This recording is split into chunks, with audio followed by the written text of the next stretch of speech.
हरे कृष्णा।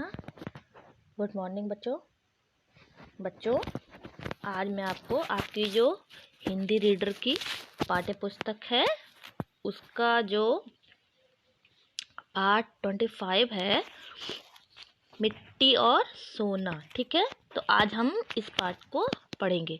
तो बच्चों, ये जो पाठ है मिट्टी और सोना, ये पाठ में एक कहानी बताई है। ठीक है, एक डाकू की कहानी, किस प्रकार से उसने ये अनुभव किया कि जो आदमी होता है उसके गुणों का मूल्य होता है। ठीक है, किस प्रकार से आदमी के गुण लोगों को प्रभावित करते हैं, ये इस पाठ के माध्यम से बताया है। ठीक है, तो हम पढ़ते हैं।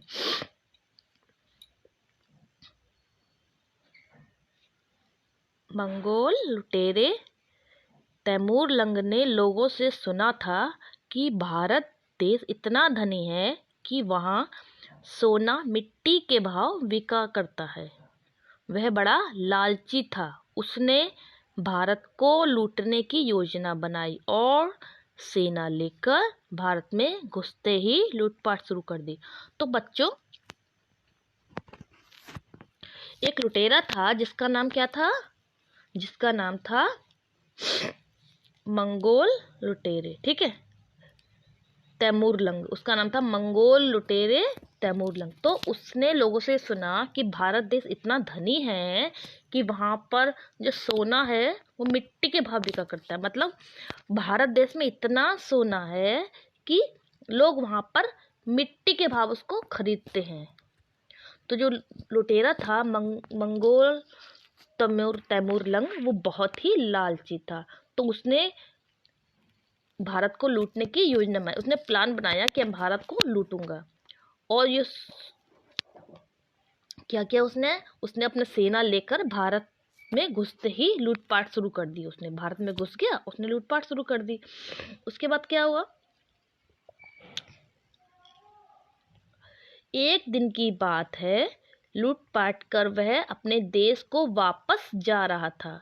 शाम के समय वह सैनिकों के साथ शिविर में विश्राम करने लगा। तो एक दिन क्या हुआ, वह शाम को उसने लूटपाट किया और अपने देश को वापस जा रहा था। तो शाम के समय शाम हो गई, तो सैनिकों के साथ उसने एक जगह पड़ाव डाला और वहां पर वो विश्राम किया। विश्राम करना मतलब होता है आराम करने के लिए रुक गया। सहसा उसकी इच्छा सैर करने की, सहसा मतलब उसकी इच्छा हुई चलो थोड़ी देर सैर करना चाहिए। सैर मतलब शाम को हम घूमने निकलते हैं ना, वॉक करने, तो उसी को बोलते हैं सैर करना। तो उसकी इच्छा हुई कि सैर करने की। वह सैर करने के लिए निकल पड़ा। अंगरक्षकों के अतिरिक्त उसके साथ दूसरा कोई नहीं था। तो जब वो सैर के लिए निकला तो उसके साथ कौन था? उसके साथ अंगरक्षक थे। अंगरक्षक मतलब होता है सैनिक। ठीक है, जो उसकी रक्षा, अंग की रक्षा करते हैं। अंगरक्षकों के अतिरिक्त दूसरा कोई नहीं था।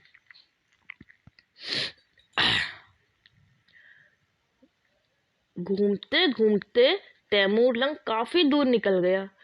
वह आगे बढ़ता ही गया और चलते चलते एक गांव में जा पहुंचा। गांव वालों ने उसे विदेशी जानकर घेर लिया। तो जब टहलता हुआ क्या हुआ, वो टहलता टहलता काफी दूर निकल गया तो एक गांव में पहुंच गया। तो गांव वालों ने उसे देखा कि वो, उस गांव वालों को लगा कि ये विदेशी है, तो उसको क्या किया, घेर लिया। फिर उसे गांव के मुखिया के पास ले गए। मुखिया ने उसे गांव का अतिथि मानकर आदर सत्कार किया। उसके सामने खाने पीने की अनेक स्वादिष्ट वस्तुएं रखी। तो जब गांव वालों ने उसे घेर लिया तो गांव वालों ने समझा विदेशी है, तो वो उसको लेकर के गांव का जो मुखिया होता है उसके पास गए। मुखिया ने समझा कि ये तो गांव का अतिथि है, तो मुखिया ने उसका खूब आदर सत्कार किया। उसके सामने खाने पीने की चीजें रखी, मतलब उसे खाने पीने की बहुत सारी चीजें खिलाई। ठीक है, तो इस प्रकार देखो, फोटो में आप देख रहे हो ना, फोटो में देखो, ये देखो सब खाने पीने की चीजें हैं, ये सब खा रहा है। ठीक है, ये कौन है? तैमूर लंग है ना। ये सब कौन है? ये सब गांव वाले हैं, देखो। और ये कौन है? ये मुखिया है। ठीक है तो फिर क्या हुआ, तैमूर यह देखकर हक्का बक्का रह गया वह समझ न सका कि खाने पीने की चीजों के साथ एक तस्तरी में सोना क्यों रखा गया है। उसने मुखिया से इसका कारण पूछा। ठीक है, तो क्या हुआ बच्चों, जब वो वहां गया तो देखा उसने कि गांव वालों ने उसके साथ क्या किया,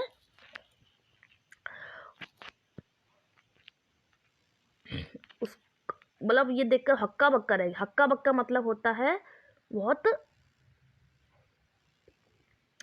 आश्चर्यजन बहुत आश्चर्यचकित हो गया कि उसके साथ हमने खाने पीने की चीजें रखी उन्होंने प्लेट में, उसके साथ साथ एक प्लेट में सोना भी रखा। तो उसने इसका मुखिया से क्या किया, कारण पूछा। कारण पूछा उसने। मुखिया ने कहा, यदि आप बुरा ना माने तो एक बात कहूं, सब जानते हैं कि आप सोना के लिए पागल हैं। तो क्या हुआ, जब उसने उससे मुखिया से कारण पूछा तो मुखिया ने बताया कि आप बुरा ना माने तो एक बात, मतलब मुखिया ने बताया कि सबको पता है कि वो कौन है, वो तैमूर लंग है जो सोना लूटने आया है। आप सिर्फ खाने पीने से ही संतुष्ट ना हो सकेंगे, यह सोचकर तस्तरी भरा सोना आपके सामने रखा गया है। तो सबको पता था मतलब कि ये डाकू तैमूर लंग है, इसलिए उसके सामने खाने पीने की चीजों के साथ साथ सोना को भी रखा। ठीक है, मुखिया अपनी बात समाप्त भी नहीं कर पाया था कि दो किसान वहां आ पहुंचे। उनमें से एक ने सोन मुखिया से शिकायत की कि मैंने इसके हाथों अपना खेत बेचा था, अब वहां सोना या मिट्टी जो भी हो वह इसी का होना चाहिए। इसे खेत में एक घड़ा मिला जिसमें सोना भरा है, यह उसे वापस कर रहा है, भला मैं उसे ऐसे कैसे ले सकता हूँ।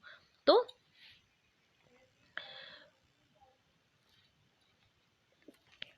क्या हुआ, जब वो टेबल में बैठा था तो क्या हुआ, मुखिया के पास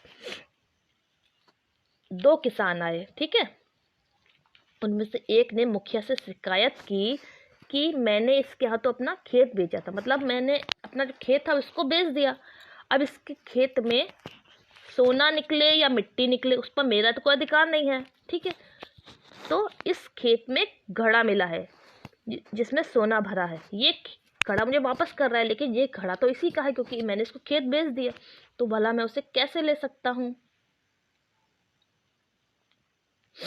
यह सुनते ही दूसरा किसान बोला, इसका कहना ठीक है, लेकिन मैंने तो केवल खेत खरीदा था, सोना भरा घड़ा घड़ा थोड़े ही खरीदा था।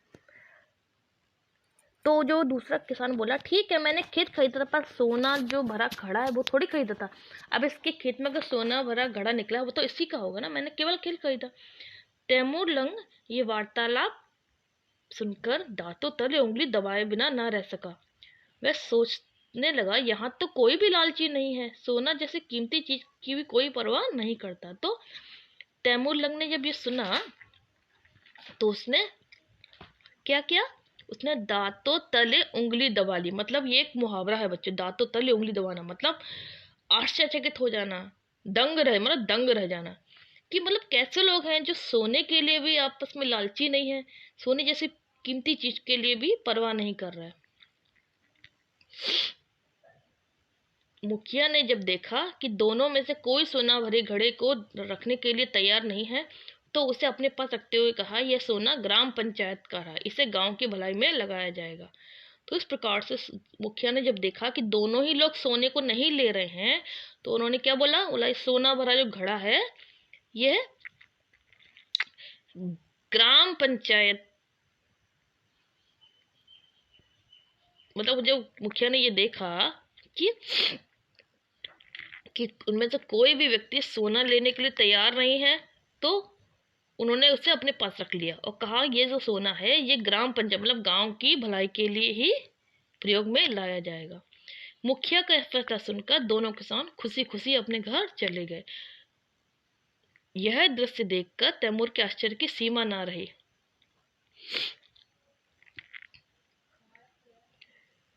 उसने अपने जीवन में ऐसा अद्भुत दृश्य पहले कभी नहीं देखा। मतलब जब तैमूर ने ये देखा कि सोना दोनों ने ही नहीं लिया बल्कि गांव की भलाई के लिए लग गया तो वो आश्चर्यचकित हो गया कि ऐसा कैसे हो सकता है। तब उसे अनुभव हो गया कि आदमी के गुणों का मूल्य होता है, सोने का नहीं। मतलब आदमी कितना गुणी है, इसके अंदर कितना मतलब आदमी के जो गुण होते हैं उसका मूल्य होता है, सोने का नहीं। मतलब देखो उन लोगों ने अपनी कितनी अच्छाई प्रदर्शित की, है ना। उन्होंने लालच नहीं, उनके अंदर लालच नहीं था, यही उनका गुण है। इस प्रकार ईमानदार आदमी मिट्टी और सोना में कोई अंतर नहीं रखता। जो व्यक्ति होता है ईमानदार होता है, वो मिट्टी और सोने में कोई अंतर नहीं रखता है। अगर वो सोना जैसे उसका नहीं है तो उसको नहीं लेगा, ठीक है। मतलब कोई भी चीज़ चाहे कितनी भी कीमती हो, अगर वो उस पर उसका अधिकार नहीं है तो उसको अपने पास नहीं रखेगा। इस प्रकार से इस पाठ के माध्यम से हमको क्या शिक्षा मिलती है कि हमको हमेशा ईमानदार होना चाहिए, लालच नहीं करना चाहिए। जो व्यक्ति लालची होता है उसके अंदर कोई भी गुण नहीं होता है। तो इस प्रकार से जो लुटेरा था मंगोल त्वेरुलंग, उसने अनुभव किया कि ईमानदार व्यक्ति का मूल्य होता है। ठीक है बच्चों, तो मैंने आपको ये पाठ समझाया है, इसको ध्यान से सुनिए और पढ़िए। अगर कुछ भी वाक्य समझ में नहीं आता है तो आप मुझे पूछिए। हरे कृष्ण।